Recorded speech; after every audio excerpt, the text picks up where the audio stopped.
And explore other opportunities of renewable energy sources. Radebe was addressing the 3-day African Utility and Power Week in Cape Town, focusing on, among others, renewable energy sources. Radebe says government will support all projects relating to economic development. He says there's a need to finance energy infrastructure and create jobs. Radebe says affordable and clean energy should benefit all citizens. The orderly evolution of the electricity supply sector remains a key consideration in our policy making.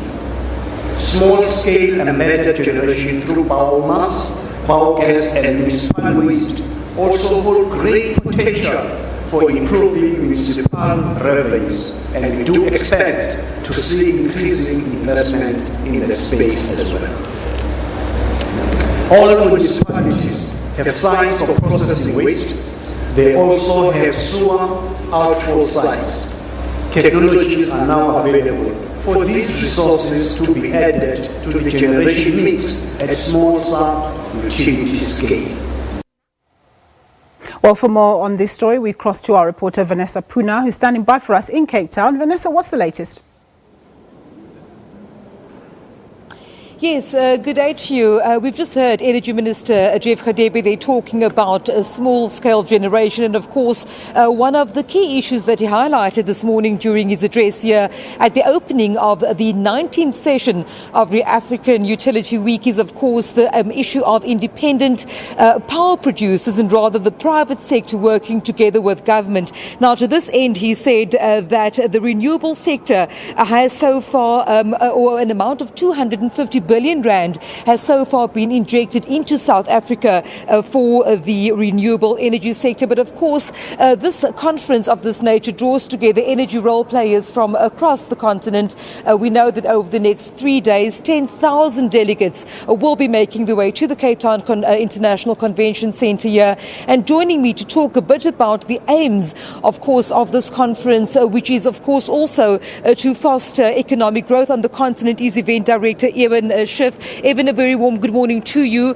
We've heard Minister Jeff Radebe this morning in opening talking about the need for the private sector to work with government. We understand the issues that you have with energy production and energy distribution in South Africa. And of course, this conference goes a long way to addressing this need on the African continent. Well, absolutely. It's not just in South Africa, but in fact in the rest of sub-Saharan Africa. Access to energy, especially north of our borders, is critical in a lot of these areas. And if we are going to get people connected to electricity and all the economic benefits and all the social benefits that brings, then private sector is going to have to get involved, not just because private sector is able to deploy assets much quicker than the public sector, but private sector, by getting private sector involved, not only are you getting access to electricity, but you are also then stimulating the economy. Private sector will work with SMMEs. This is job creation, more entrepreneurs will come through,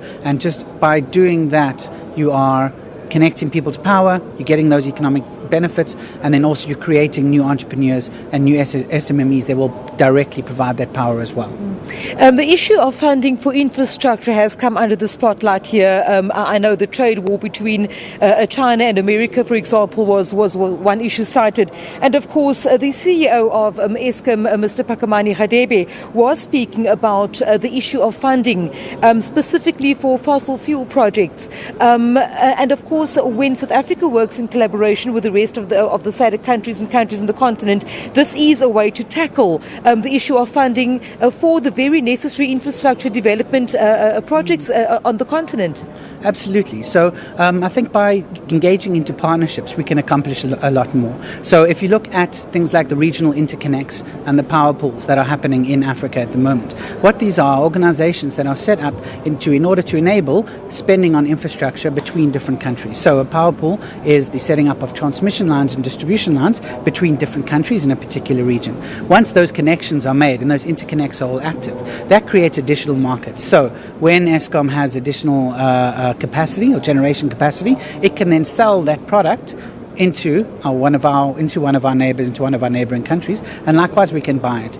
by doing that, by increasing these regional interconnects, it means that we can more better deploy this electricity where it is most needed at that given moment, and you're creating additional markets. And those additional markets obviously mean you can sell more, when for somebody like a public utility, that of course is absolutely crucial in order to keep that revenue going, to fund the maintenance, to fund the investment in new infrastructure. So the more of these kind of interconnects that can happen, the better it's done, and the more of those interconnects that can happen, the more that there are DFIs, that there are international funding bodies that are willing to come down and work with the local utilities, work with the private sector and private funding as well, in order to actually get these projects done.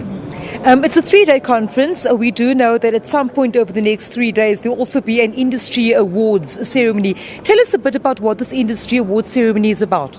Absolutely. So it's our African Utility Industry Awards. It'll be the 6th year this year, and what we do is we bring the industry together to celebrate accomplishment, to celebrate achievement. That is such a crucial factor in ensuring service delivery, is recognizing when people are doing good work. So we thought, how do we do this? How do we do this on the African continent? How do we showcase those good news stories of where public sector utilities, private companies, private individuals and public officials are actually doing amazing, amazing work? So we started these awards. We have, I think there's 8 categories, from Power Provider of the Year, we do a Lifetime Achievement Award, we do a Young Leader Award, and what we want to do is to make sure that we are celebrating those areas of excellence of the provision of water and the provision of electricity on the continent. And we're very excited about it. It's a wonderful event, and of course having a black tie gala dinner, it's something fun. It increases those opportunities for networking as well, and overall it's something the delegates really enjoy. Thank you very much. Of course, Evan Schiff there, the event director of the African Utility Week, of course now in its 19th year, and over 10,000 delegates expected over the 3 days, with at least 40 heads of utilities from African countries all gathered here in one venue to slash out and thrash out the issues of power generation and distribution on the African continent. My colleague there, Vanessa Poonah, reporting from Cape Town. We're going to go for a quick break.